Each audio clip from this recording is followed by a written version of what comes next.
All right, welcome my friends to part 2 of the introduction to Mussar, getting to understand A, what Mussar is, and B, how it applies to us, to each of us individually, and generally, as a community, how this will be a better thing for us to employ to our daily living experience. So, let's begin with, if you can please turn off your ringers. I'd appreciate it so that it doesn't interrupt. Okay, let's begin by the following. We'll do a little bit of a review of what we spoke about last week, and then we'll move on. We discussed that there's an idea that Mussar is bringing out inner powers that we otherwise can neglect. We all have strengths, we all have abilities, and we're capable of fantastically great things. But we have to bring those powers, those strengths, to light. Whether it's our ability to be, extremely kind, whether it's our ability to be happy, whether it's our ability to be less lazy, all of these things, these traits, these midot, we need to work on in order to attain perfection. It doesn't just come. We have to really work on it and work on it hard for it to become something special. Now, one of the analogies that I like to give is the analogy of the gem in the Almighty's crown. Did I mention that here? I don't think I mentioned it here. So take every Jewish soul. Every Jewish soul is a gem in God's crown.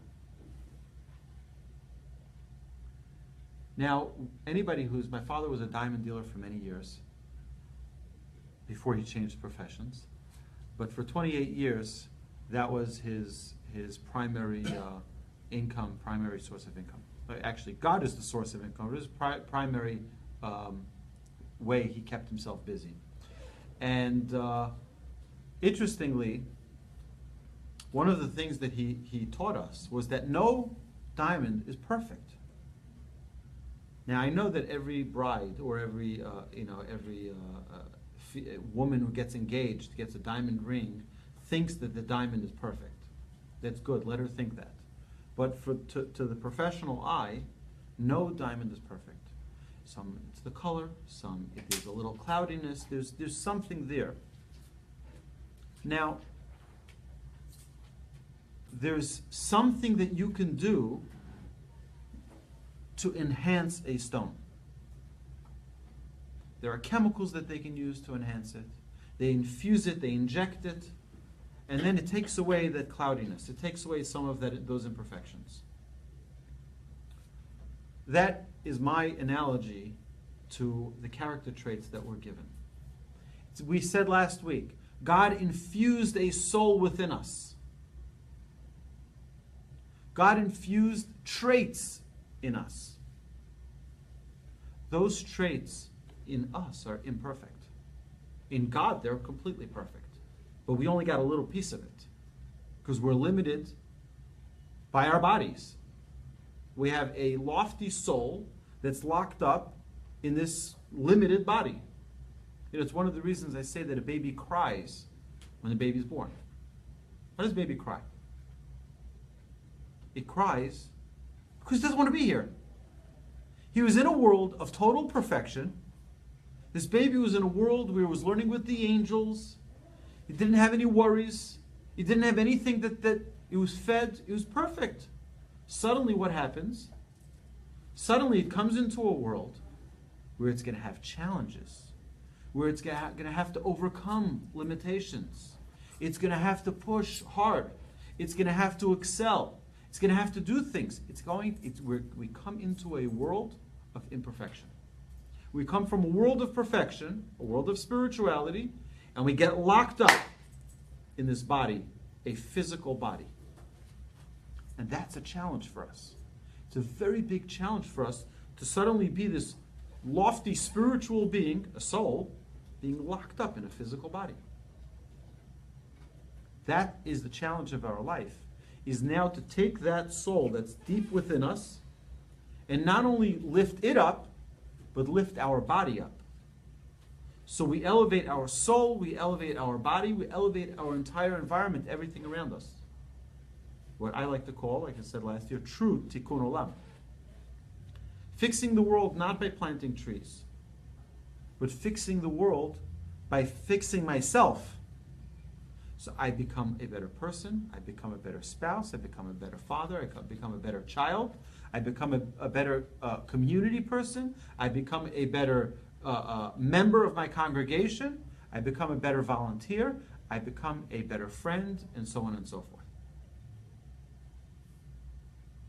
So we have an entire lifetime that we have this gem that God gives us. He says, here, I'm taking a gem out of my crown, and I'm giving it, infusing it into this child. And now we're going to have an entire lifetime to perfect that gem, to enhance it, to bring out the sparkle. Now what happens if we go many, many years without dealing with that gem, without brushing it? Imagine that you have, God forbid, a tooth that you don't brush on a daily basis, at least once, if not twice a day. What's going to happen? It'll decay, it'll rot. Okay, but a diamond's not going to rot.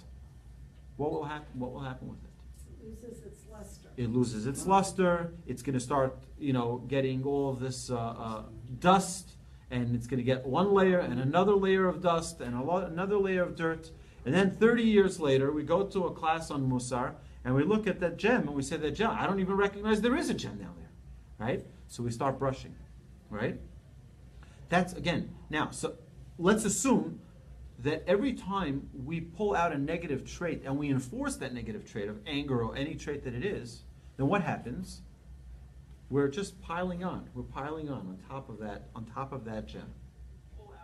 And that's what this is. The real goal of Mussar is to clean it, is to take that gem so that by the time our job is over, at the end of our life, it's the end of our journey, that gem is perfectly ready to return to the crown of the Almighty. And the truth is, that's the way in Judaism we understand death. We don't see death as a terrible thing. Of course, as human beings we do. But we see it as a step in our spirituality, a step in our progression in our spirituality. We accomplished what we needed to accomplish. Now it's time for the next step. It's one of the ways we understand. Someone once came to my grandfather of blessed memory and asked him, how do I explain to my young students that sometimes people die young? So my grandfather said, the premise of the question is flawed. Because the premise goes with an understanding that we're supposed to die old. Who said? When do we die in Judaism? We die when our job is done. When we reach our perfection, when we accomplish what we were supposed to accomplish in this world, God says, hey, that gem is perfect. I want it back now. You did what you needed to do. Mussar is that tool. Mussar is the tool where we take that gem in our hands, we get to learn what it needs, and we stop brushing it. One of the, I don't know if I gave this analogy last week, but either way, it's worth for our viewers online. Hi, Howard. It says over here that he's on. So we have an analogy that I like to give about, if you call, like I called today, I had someone come to fix my air conditioner. So imagine he comes to my house and he pulls out this little screwdriver. Little screwdriver. I'm like, where are your tools?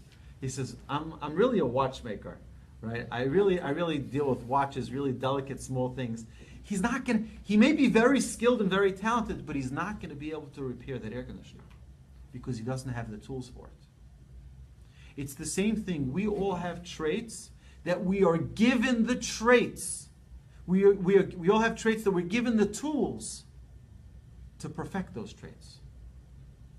So that's what Mussar is. It's Correct. the tool to perfection, to ourselves. Exactly. It's the tool to identify what our traits are and to identify the tools that are God-given within us that we have that perfectly match our shortcomings. Perfectly.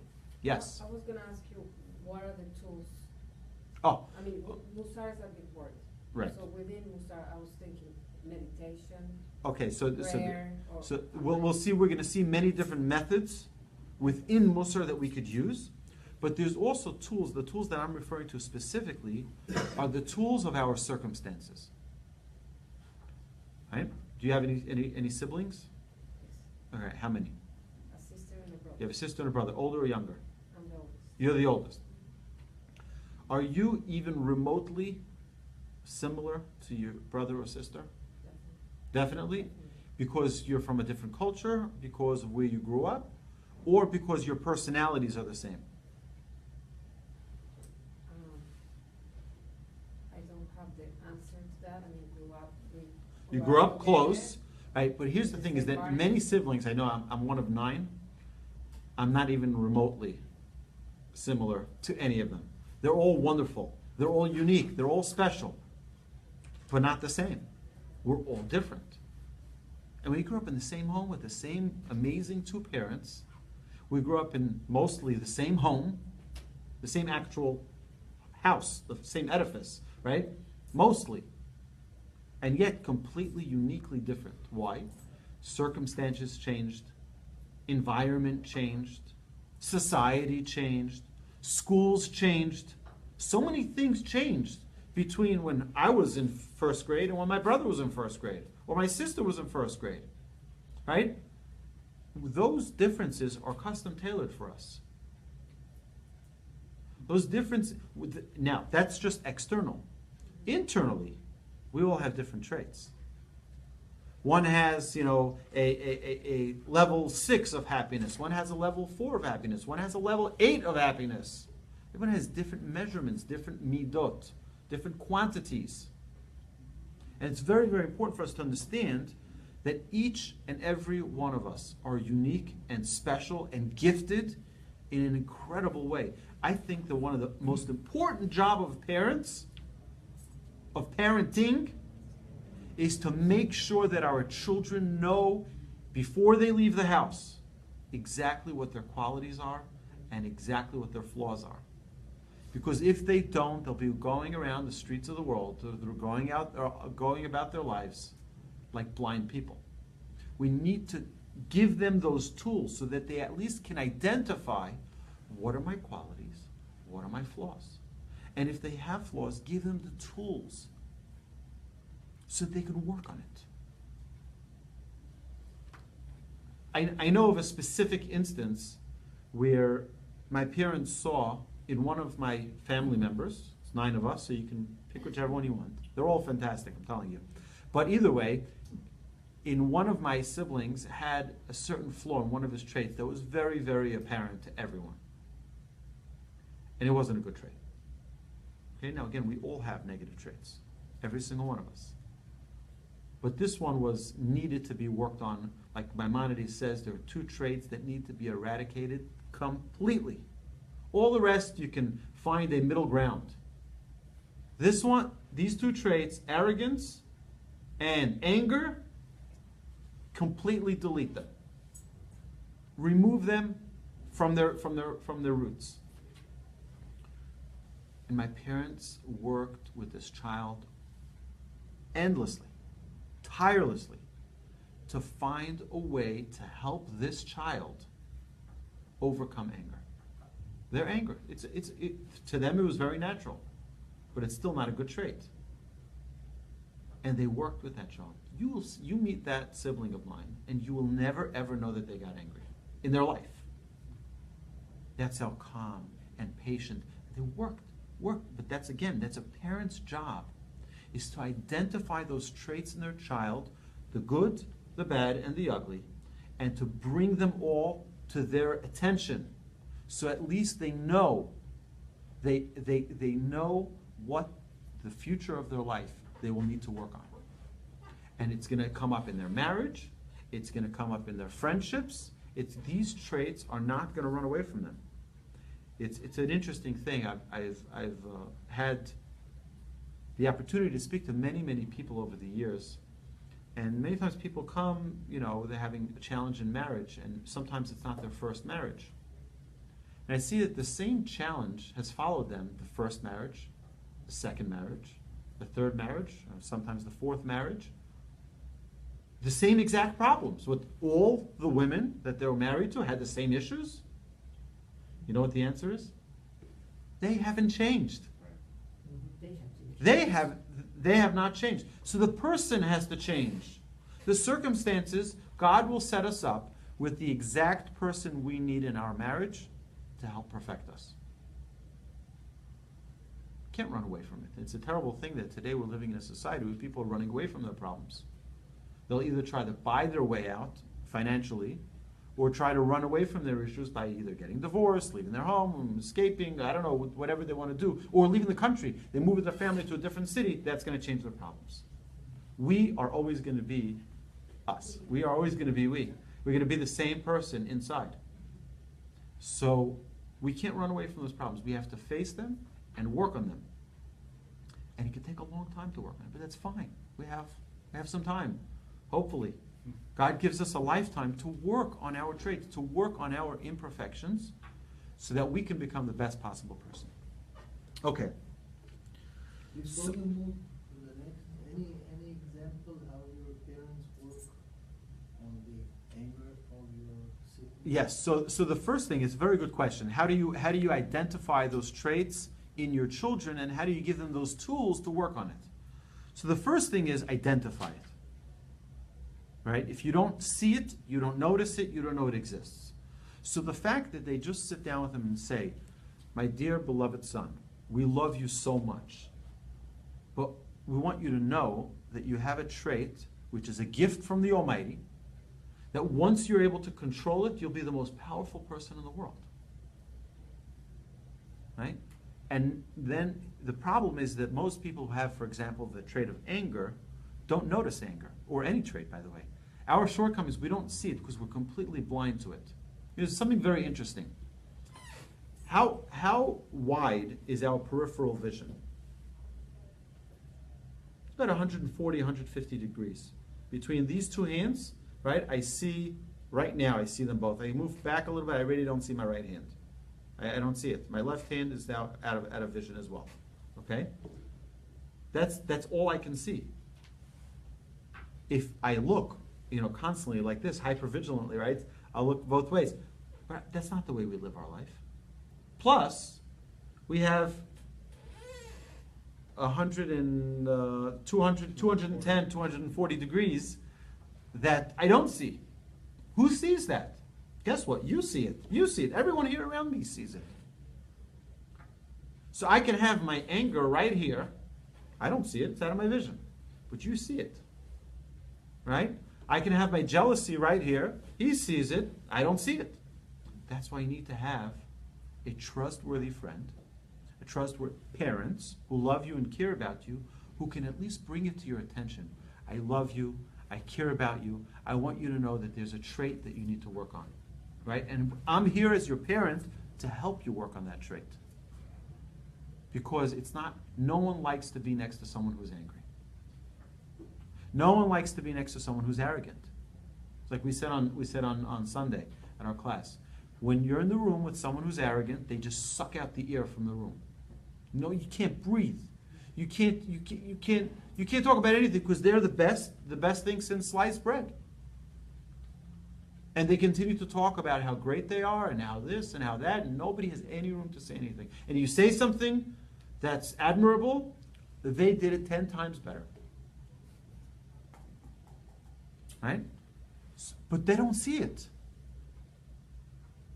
Someone needs to tell it to them. Right? And I'm talking now as a parent, it's important, but I think as a friend you need to say it. As a spouse you need to say it. You got to be very careful though to find the right way to say these things. But that's, and for sure, the most important part of all of this. It says in Proverbs, we said this on Sunday as well, that if you if you criticize a wise person, they will love you for it. You want to know the identification of a wise person? Someone who loves criticism. You know why they love criticism? Because they want to be better.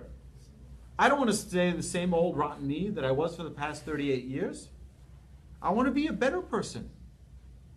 You give me a perspective into myself that I never knew I had. I never knew I had this trait. I never knew I had this characteristic. Now you bring it to my attention. That's what this class is for. So that we can identify this. And if you went through that chart last week and you went through these traits and you saw that there are some traits that are not a perfect 10 strong on your positive traits, then at least you know what it is. The point is not to shame anyone. This is private information. But the idea is just so that we identify what are those traits that I have. Once we know what those traits are, now we can start working. Now, an important rule. My grandfather always said about knowing your positive traits and knowing your negative traits. So we used to ask, is it a problem knowing your positive traits? Is it like arrogance that I know that I'm this trait, I have this trait and that trait? He says, no. It's an obligation. It's an obligation to know your traits. You have to know your traits. You're otherwise blind.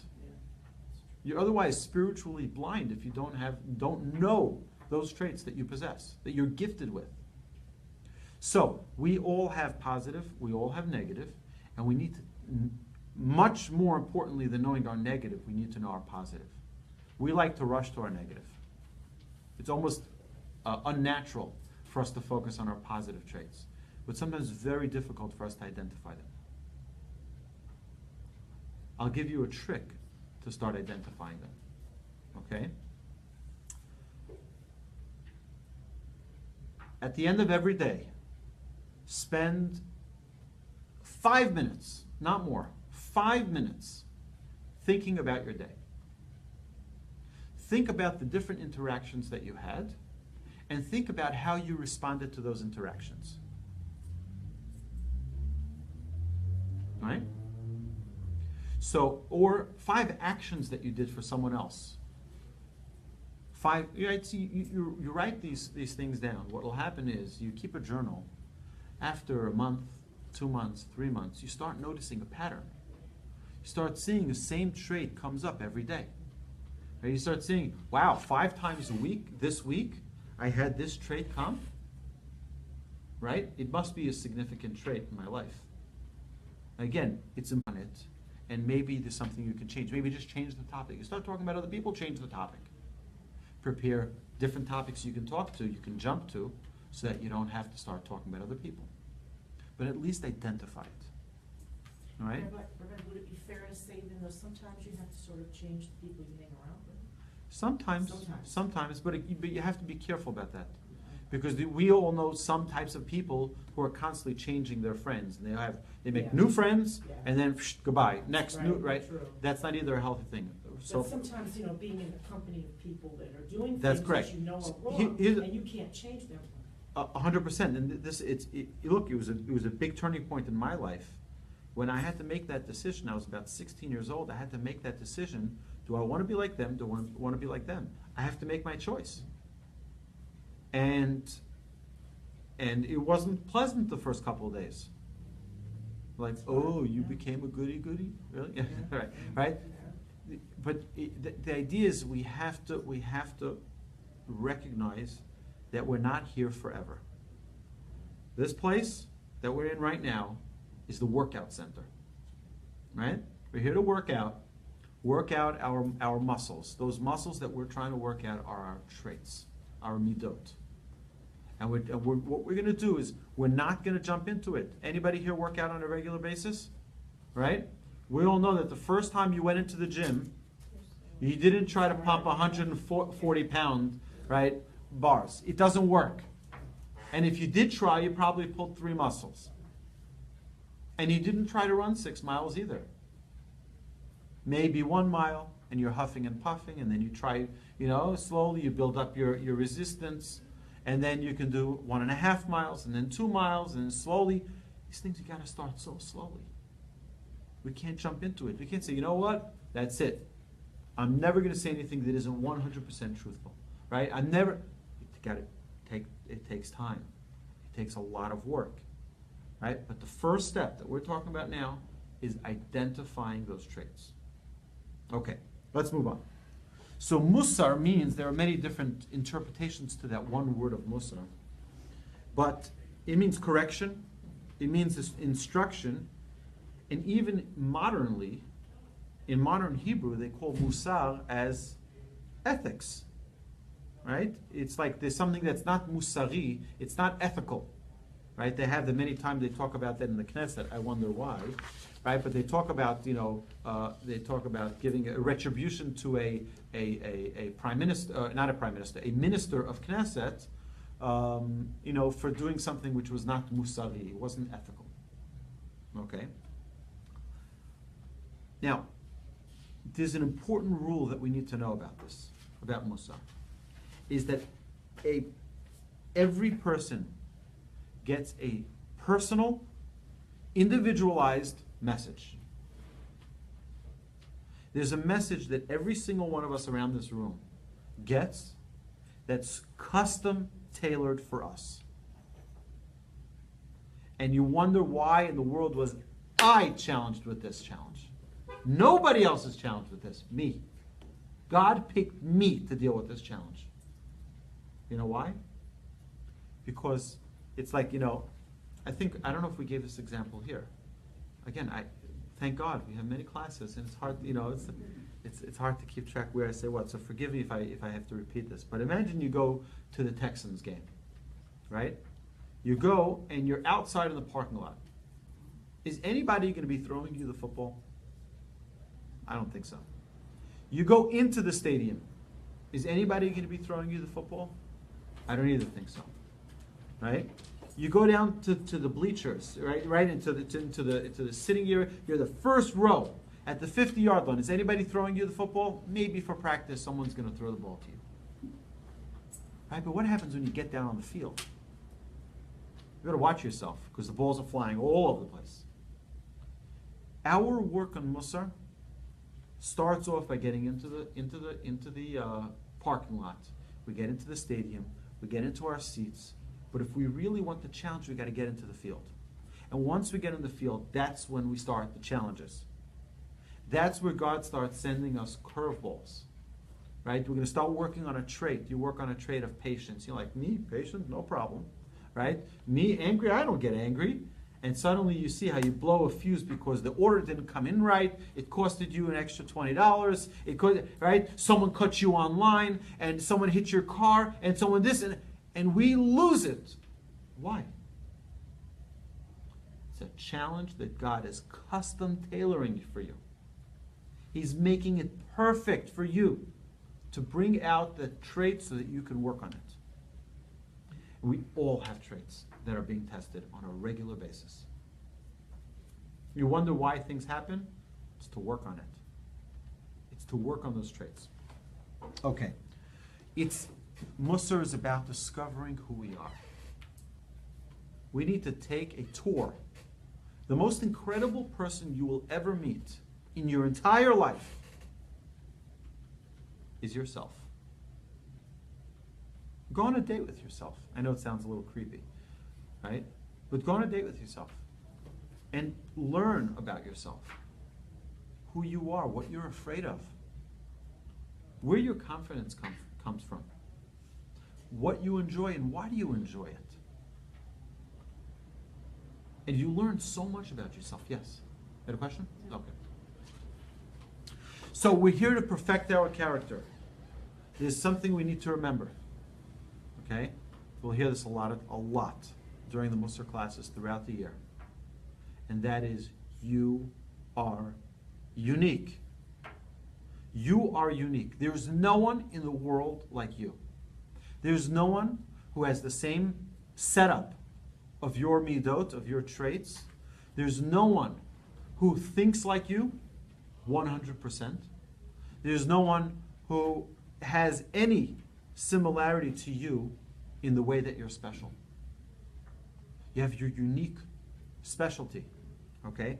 Every single person is different. Kashem, like we said last week, Kishem shepartzufeim shonim, kach deoteim shonim. Just as their faces are different, of every single human being in the entire world, so too their opinions are different. Their internal build is different. We're all living in what the Talmud tells us, in our own world. Bishvili nivra ha'olam, the world was created for me. Our sages explain, you're in your own world. The amazing thing about this world is that the worlds can intercommunicate. That I, in my world, can talk to your world, and we can communicate, and we can even be best friends. But that those worlds can intercommunicate is the most incredible thing. Because in your world, everything you need is there. It's amazing. Everything you need to find your perfection is right there in your world. And you have your own ecosystem. It's the parents that you had, the upbringing that you had, the friends that you had, that all cultured you to become the person you are today, that can hopefully bring you to your perfection. Again, but what we're going to need is to identify those traits. Okay? So, we're going to need to overcome our individual challenges. And again, like we said earlier, actually we didn't say it in this class, we said it in the class on Sunday, is use caution when you receive criticism. Make sure that it's right for you. Not saying to throw it back. Love criticism, like we said earlier. But use caution when accepting criticism. Don't accept it just because someone said it. You have to see how that applies to you. Is it indeed a flaw that I have? And in what way can I perfect it? In what way can I, not because, they said do this, do that, so I'm going to do this, do that. No. A person has to know themselves well and know how to integrate that into their lives. King Solomon says this, not me. King Solomon says, you have to take it with caution. Don't just, because someone said it, take it lock, stock, and barrel. I take it 100%. Okay. So I want to introduce you to two very, very, very powerful components that we have in every single one of us. Number one, mind. Number two, heart. Two very, very different powers that together have a big struggle. A very big struggle. Okay, what does the mind know? The mind knows two things. Yes, no. Good, bad. Black, white. Hot, cold. There's no middle ground. The brain is divided into two compartments. One knows when it's good, when it's true, and one knows when it's bad and when it's false. Those are the two. That's it. There's no in between. There's no gray area. Then comes the heart. And the heart starts saying, kumbaya. It's great. We can love and we can hate. Right? It could be ugly and it could be beautiful. Right? And everything is fine as long as, right? And it's taking emotion. And what is emotion? Emotion is a very, very powerful force. And emotion has the tendency to clutter the mind. A guy is dating a girl. He knows or she knows that the person they're dating has very bad traits. That's the mind. Does that make them stop dating them? No. Yeah. But I love him. Yeah. But he's so special. He treats me so nicely. Right? It's emotion. So the emotion clutters the mind. And that's a very big task that we're going to have throughout the entire Mussar work. What part is emotion and which part is yes, no, true, false, black and white. And it's not always so pleasant. Right? Because many, many times we'll say, well, we're living in an American society, right? Best of both worlds. Right? Is it good or bad? it's bad, but you could also make it into some good. Is it good or bad? Right? If it's bad, then why are we still holding on to it?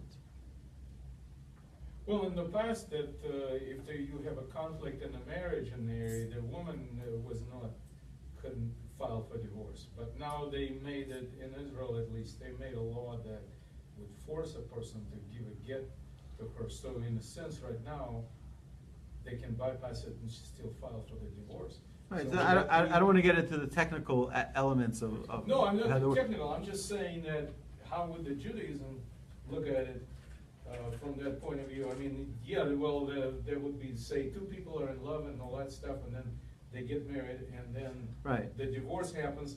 Would they support divorce if he's actually may not be a good person? I'll get to it later. Okay. I want. People would say that. No, but I get to it eventually. I get to it eventually. Well, I really want to stay focused here, and I'm not. It's going to take me way off. So I'll get to it right at the end of class. I'll deal with that. Okay. I'm sorry. Please forgive me. But the mind deals with facts. The mind, exactly. The mind deals with facts. The heart deals with emotions. Right? I'll give you an example. You may be able to relate to it, maybe not. Okay? A friend of mine called me up. He says, "Help!" He says, "My wife called me up. She went with a group of friends. And they went shopping. Wonder why. And she called me. She says, I found an amazing dress. It's so pretty. It's so amazing. I look stunning in it. You're going to love it." He says, "Sweetheart, right now, I'm waiting for my next check. There's no way we can afford it right now." Because she already went through the whole thing. You know what it was? And it's marked down. And now it's marked down again. And now it's only $180. And it was... And it's half price on that. And it's so beautiful. And I haven't bought something in such a long time. And all my friends are buying something. But we're going to overdraft our account. Right? So what are those two different emotions going on? With two different elements going on. There's the emotion. I really want this. I really want this. I really want this. And I have all this rationale for that emotion. But then you have that intellect which says, it's not going to change the money that's in the bank, right? Because the amount of money that's in that bank account is not changing over the phone conversation, perhaps. And this person called me up telling me, what do I do? She bought it. I told her not to. I said, you have to understand that sometimes emotion is stronger than intellect. She's not dumb. She's not a non-intellect. She's a very bright woman. I happen to know her. Very bright. But in this case, the intellect was overridden by the emotion. Now, we have that on a daily basis. She rationalized it. How? Well, guess what? Anybody here ever go on a diet? Yes. And the doctor tells you, listen here, one more steak and you're getting a heart attack. Okay? It's it. You can't. You're cluttering your arteries. You got to stop this. That day, you get a phone call from a good friend of yours. He says, hey, we haven't come over for a cigar and for some steaks. Like, no, I just went, okay, you know what? Just come. Don't touch the steak, right? Just come and schmooze. We're all getting together, all of our buddies. Come, right? And you're sitting there and everyone's like, oh, this is great. This is fantastic. What, this and what that. And like, come on, you're going to sit there like that, really? We're all here together and you're just going to sit here like that? That's Yetzer Hara testing you and testing you and testing you and prying at you and playing every game in the book to pull your emotion to overcome your intellect. Your intellect knows you take one more, it's all over. But still, our emotion is so powerful that it has the ability to overcome what we know as black and white. There's no wiggle room here. It's like drunk driving. Is anybody here who thinks that drunk driving is a good idea?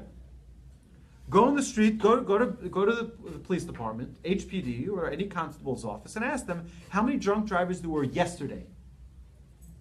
I guarantee you it wasn't none.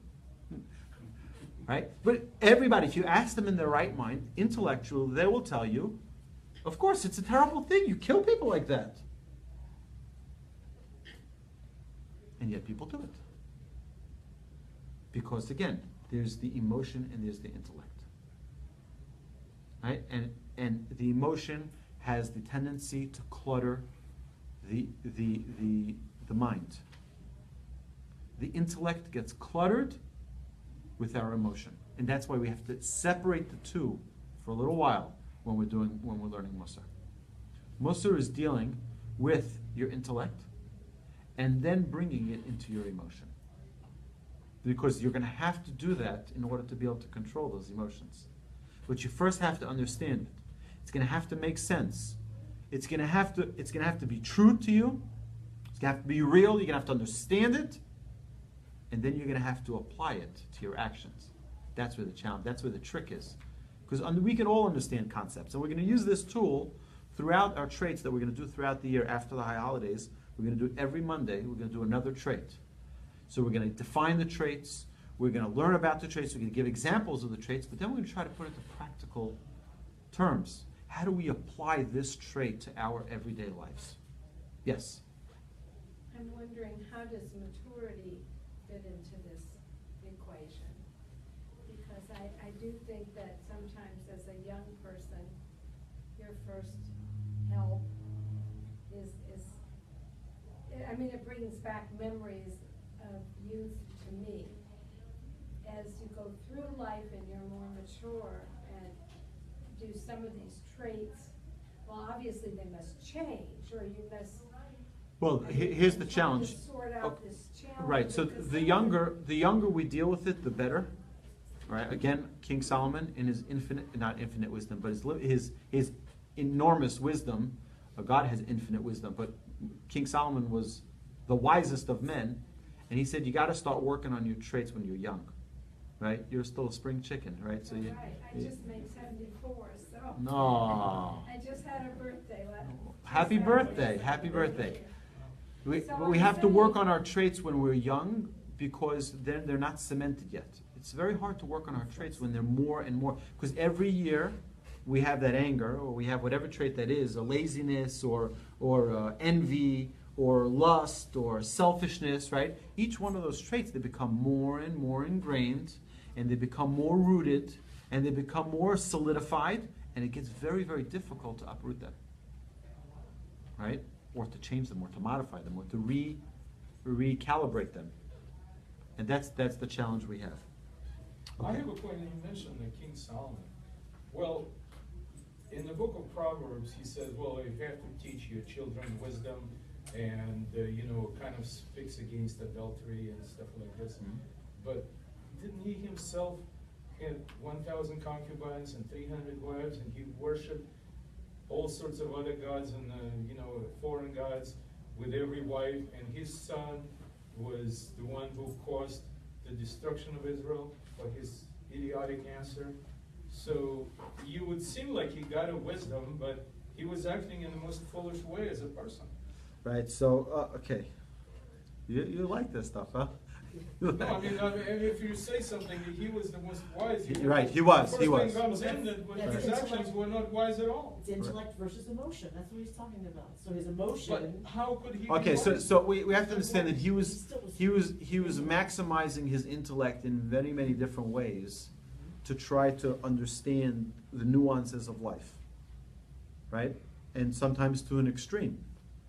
Right? And we believe that our sages and our ancestors were extremely holy people. I don't like, this is a very, very side note, not relevant to our topic here, but I don't like when we pull our ancestors down to our lowly state of humanity today in the modern day of the 21st century, and we expect that Abraham, if he was in our generation, he'd be like one of us. Abraham was the pillar of all religion. Right? The first person to identify monotheism. Right? Isaac, Jacob. Right? I had people tell me, Jacob was just a thief. He was a liar. Do we know what Jacob was? Right? Titen emet liYaakov.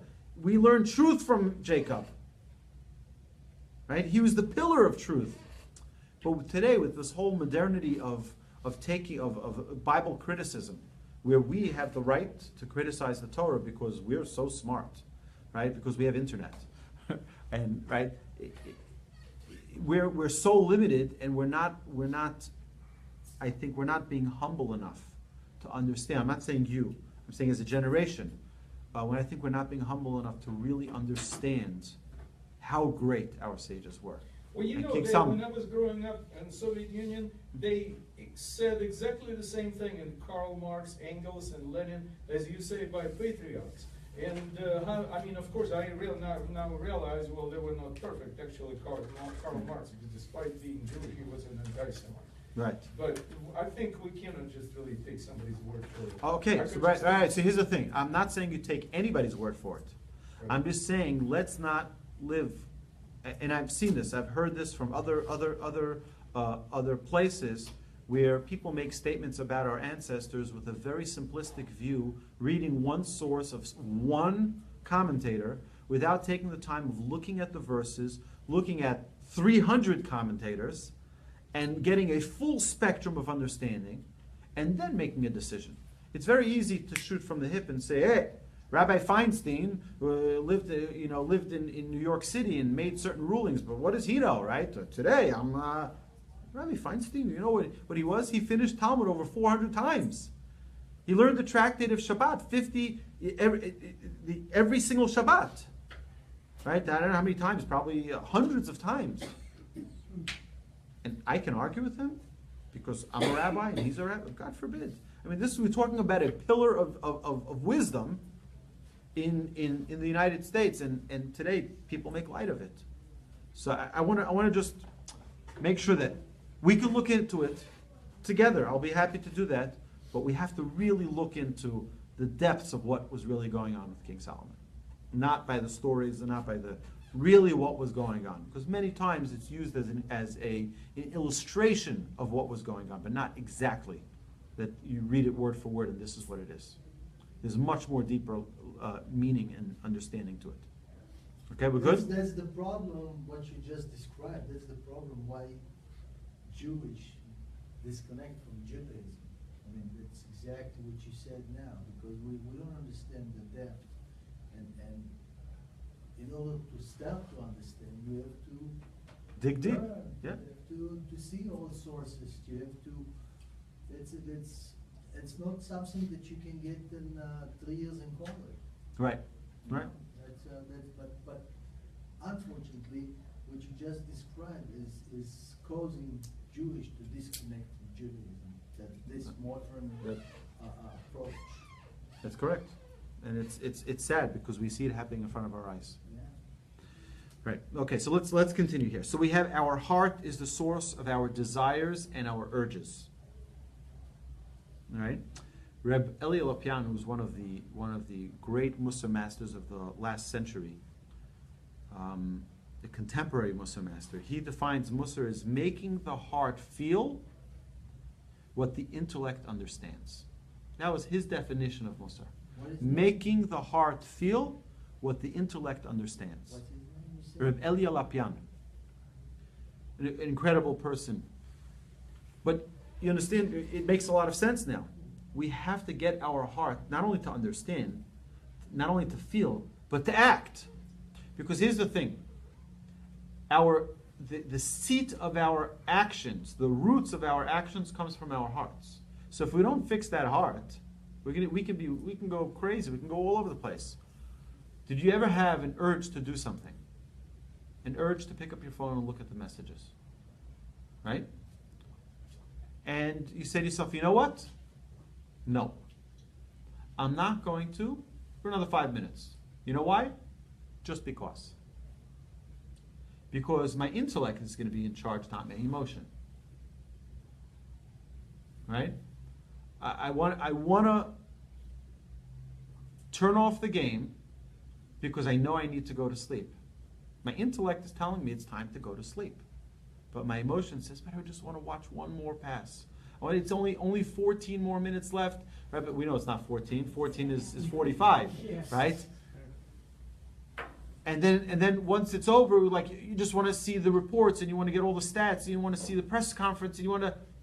And again, it's the emotion versus the intellect. Mussar deals with that. Mussar deals with giving us the power to act with our intellect versus acting with our emotion. Now, it doesn't mean that we become emotionless. It doesn't mean that we become insensitive. On the contrary, we learn to build our emotions with structure. Not taking yourself outside and looking at it from the outside rather than being involved in the whole. Exactly. You be the surgeon of your own heart. Right. Right? You go out and now examine it from outside and see, okay. Humans are, okay, so this is a very, very important thing. A very, very important idea. Here we go. This is for, it's going to be backwards on the video, but it's okay. Okay, so these are animals, okay. Okay, it looks like an animal almost, right? Okay. And this, Workhorse. right? And this is a human being. Right? These are most animals, right? Take a dog, a cat, a tiger, a zebra, an elephant. They all have a similar structure, which is horizontal. Versus Adam, which is a human being, which is vertical. What is at the top of the animal? Nothing. It's all equal. Okay? It's all equal. But what's at the top of man? Our mind. Our mind. We know that the top is always the highest power is on top. When you do show an organizational grid, you don't put the CEO on bottom. Right? You put the CEO on top.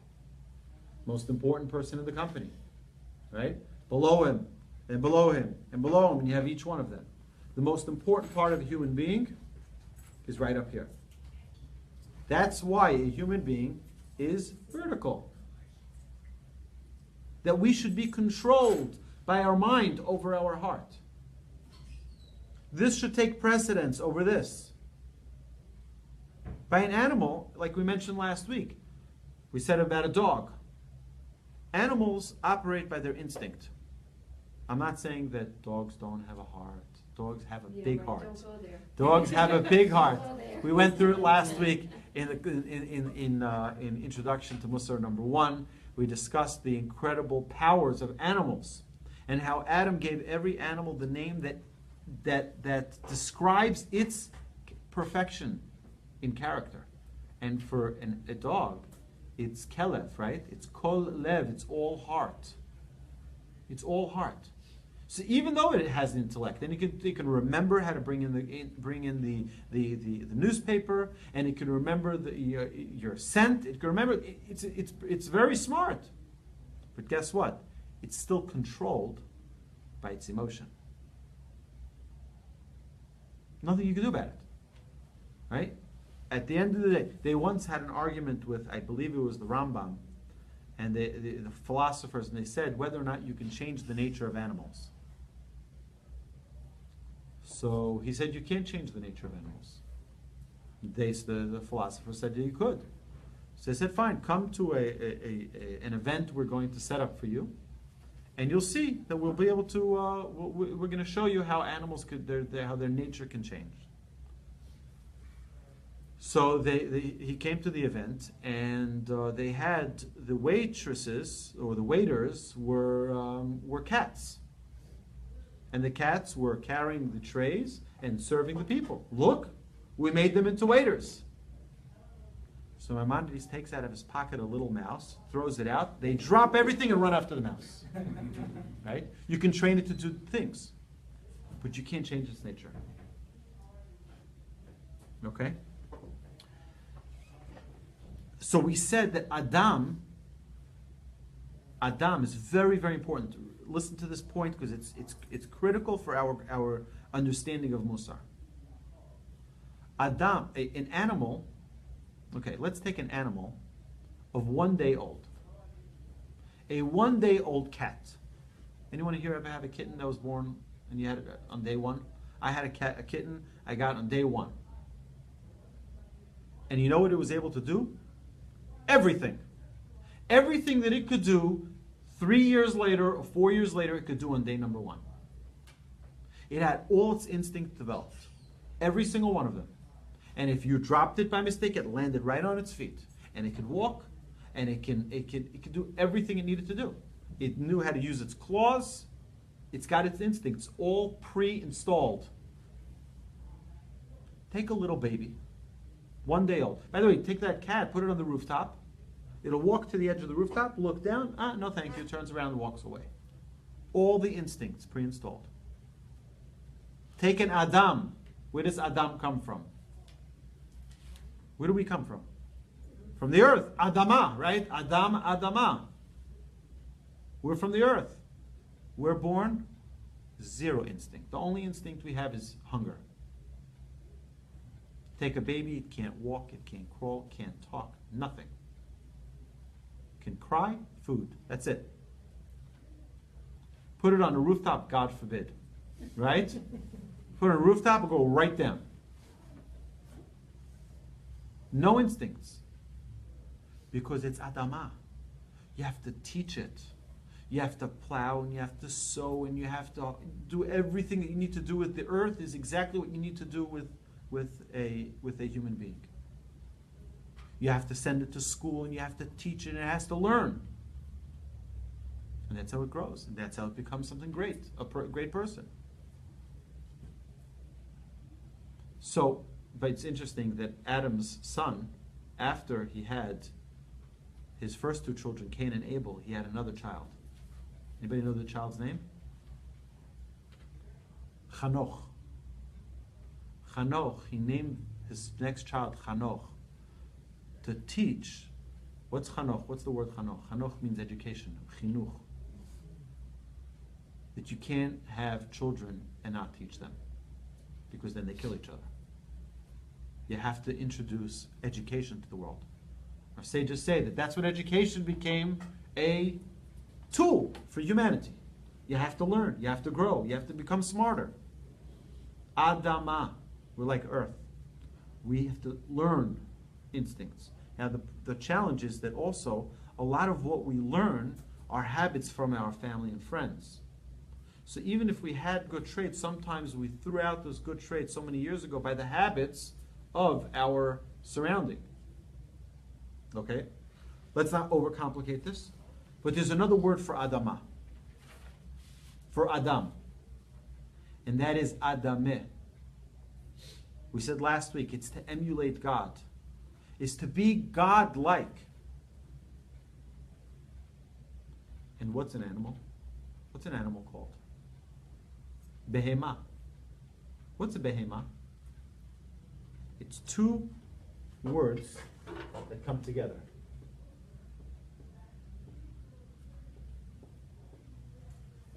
What is that? Ba, ma. In it is everything. Whatever it needs is already pre-installed. Ba, ma. That's behema. In the animal is everything. So we can learn, again, we can go through this. We went through some of them last week, but we can go through every single animal and you'll find the incredible traits that they have. You know, what do we call a dumb person? In most languages, you could use it, but it's something similar to a donkey. Right? When you're trying to refer to someone dumb. Why? Why a donkey? A monkey. Right? A kangaroo. Why specifically a donkey? You know why? A donkey, every animal has its characteristic, it has its trait. Okay? It says, for example, like a horse. What is a horse in Hebrew? Sus. Right? Because the way it gallops is sas. It's happy. It has, right? Like sason. It has a joy. It has a certain type of, right? You learn joy, you learn happiness from it. Right? What's about a donkey? No character. It's just a glob of meat. No glob. You want it to schlep, it'll schlep. You want it to run, it'll run. Right? There's no character. It's just a glob of meat. That is called chamor in Hebrew. There's another word that comes from the same exact letters, which is chomer. Chomer means materialism. It's just a block. This is materialism. Right? It's material. It's right? When you want to say someone is dumb, meaning He doesn't have characteristic traits that identify him. He's just a dumb person. He's just a block of meat. Right? That's why we identify it as it. But what do we learn from this? It says, for example, in the Talmud, that Mashiach is going to come riding on a donkey. Why a donkey? I mean, today we have a beautiful Porsche out there, right? We can come in a Bentley. We can come in a private jet. We can have a motorcade. A donkey? Really? 21st century? I don't think so. Sages tell us it doesn't mean a literal donkey, perhaps. But it means materialism. Mashiach is going to show us how we need to ride on top of materialism. Not materialism ride on top of us. How much are we controlled by our materialism versus us being in control of it? See, we buy a new car. Anyone ever bought a new car? And you see that glow of the light off the car, and you're like, wow, this is so beautiful. At night, you can hardly fall asleep. Was that the alarm for my car? Do you think it's my car? Did anybody scratching my car? Unless you have a driveway or a garage, and you know, right, but you think, 1 second, is it possible? You think maybe is that someone in the garage? Right, why? What's the big deal? It's just a car. It's here to take you from place to place. Well, it's not exactly just something to take us place to place. It sometimes becomes an all-consuming experience. It takes over us. Instead of it being there to service us, we serve it. Then we become Hamor. What? And then we become, exactly. Then we become the Hamor. We become the slave to it. Well, there's a guy that was a father of Shechem. Shechem and Hamor, right. That's I don't right. know if that has any relationship. I don't know. I was always wondering that. My question is, they were not speaking Hebrew. Why would they have the names that also mean something the same how do you thing? know they weren't speaking Hebrew? Huh? How do you know they weren't speaking Hebrew? They weren't They speaking were modern day. Canaanites. Why? Because Ben Tzvi wasn't around. Pardon me? Why weren't they speaking Hebrew?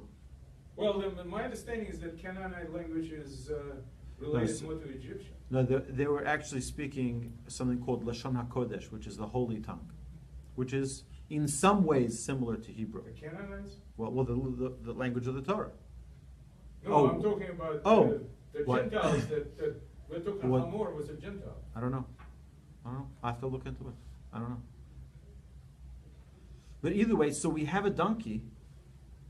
Are we riding on it, or is it riding on us? Now, I don't want to say, because this is Facebook, so I don't want to. It's on here. I don't want to say anything that's going to incriminate me. But I know somebody who had bought, and he retired, and he bought himself a beautiful, beautiful black pickup truck. I mean, it's beautiful. And if I tell you that he's out there shining that vehicle 3-4 times a week, I ask you, who's the slave to who? Right?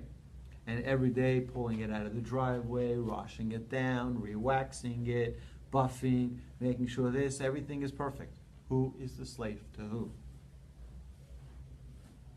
Why are we talking about this? Because who is the slave to who? The mind to the heart, or the heart to the mind? Who's answering to who? In our generation, more times than not, in the credit card society that we live in, it's I can't afford it, so what? But I really want it. So the intellect is completely overrated. It probably doesn't even show up anymore as intellect. It's not even a question anymore. Just buy it. Just buy it. Just buy it. It's the emotion. Emotion is controlling. It's dominating. It's a big challenge that we're dealing with. Now, it doesn't mean that we become, again, I have to reiterate this. It does not mean that we're becoming robotic. But it means that we're examining things with two options in front of us always. What's the right thing to do? And what do I want to do? Okay? I can identify them. Now the question is going to be later on, why do I want this and not this? If this is the right thing, why don't I want this? Why don't I want to stick to what the doctor told me? Why do I want that? That's the question we need to start asking ourselves later on. Okay. Mussar is the ability for a person to maximize his potential. We have such incredible power within us. Are we going to bring that power to light? Are we going to give it life? Are we going to grow beyond our little selves? Or are we going to make that little self an enormously great person? That's the question we're going to be asking constantly. Mussar gives the ability to correct our traits. Mussar helps effect change to those traits and help refine our character and in turn make us a person of change. Right? So we suddenly become a person of change. Like, what's the matter? Why aren't you staying late with us? Why I started, going to sleep a little earlier, being more responsible, so I can get to my job on time, so I can be more effective. So every person has their own thing. I take care of things right away. I don't want to push it off. I'm not going to procrastinate anymore. And all it takes usually is making the decision. First is identifying it, but then making the decision. It's not so difficult. It's not so difficult. We can do it. It's going to take work, and it's going to take a lot of practice and a lot of, redos and redos and redos. And we're constantly going to have to go over it again and re-strengthen it. My grandfather had an organic cycle of traits that he would talk about. And he wouldn't talk about traits just, what's the topic this week? Okay, right? He had traits he worked on that reflected his internal work. So he would talk about kindness till he'd rebuff his trait of kindness, and then he'd move on to the next trait, right? And all of his speeches and all of the lectures that he gave in big yeshivas all over Jerusalem would all be based on the traits that he was working on. And eventually he'd work on the next trait, right? He'd constantly be working on himself. Maybe a year, sometimes 2, sometimes 3 years later, he'd get back to that trait of kindness. He felt that he needed to work on it a little bit more. He'd speak about it again. It was constantly, again, a reflection of his own work that he was talking about. So, in the broader picture, every interaction we have influences us in one way or another. Mussar helps us understand that the challenges that come our way so we can channel them to affect positive change. We're constantly going to be faced with a struggle. We're going to get a pitch, and it's going to be a curveball. And we're going to have to examine it. How does this impact me? How do I overcome this? How do I succeed in hitting the ball out of the park? Right? And we're always going to be faced with a challenge. There's only one person who doesn't have challenge, and that's a dead person. No more challenges. No mas. Right? It's all over. For them, those challenges are over. But while we're alive, we've got chock full of problems.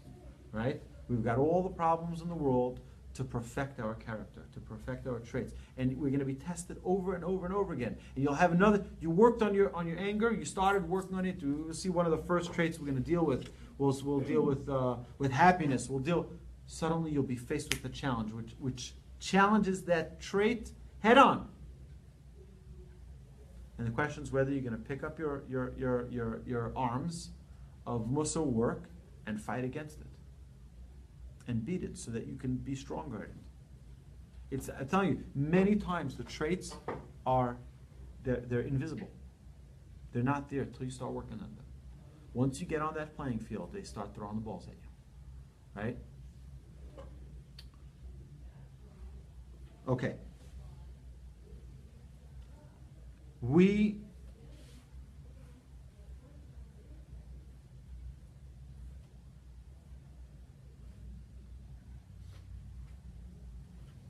Okay, what is Tikkun Olam, like we said earlier? Tikkun Olam is that when an individual becomes a better person, through work on their traits, the entire world is impacted by this. Every person around us is impacted when we change our traits, when we become a better person. The more we work on ourselves, the more the world around us becomes a better place. And the more our world, our internal world, our world that we have around us, like we discussed, Bishvili Nivra Olam, the world was created for me. It's my own world, it's my own universe. It's my own ecosystem. The more we work on it, the more the world around us becomes a better place.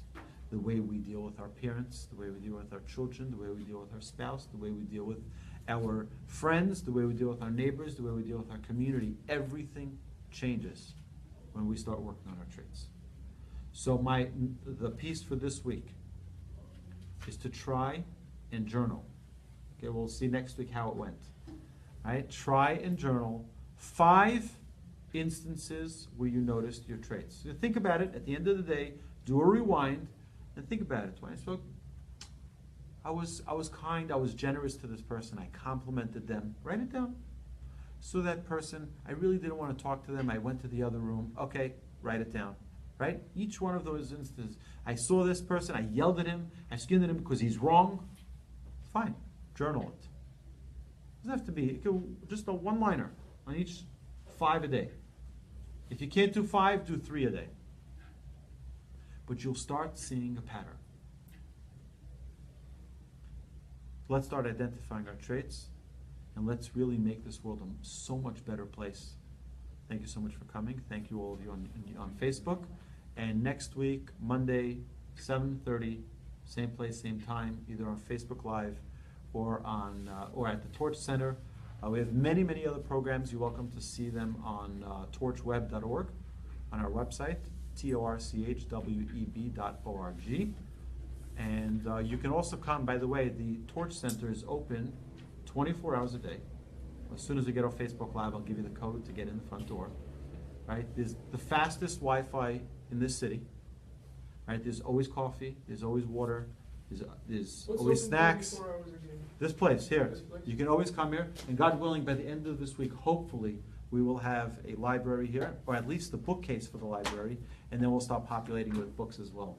So we're looking forward to that. You can come anytime. This is your home, your Jewish place, your Jewish coffee shop, your Jewish lounge. By the way, you don't have to come yourself. You can come with friends, drink coffee. We have many people come here and use the place for their own business meetings. Right? Why should they sit by Starbucks? They can sit here. And make me happy. I get so happy I see people.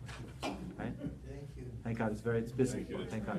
Have a wonderful, wonderful evening. I look forward to seeing you all next week. Great class.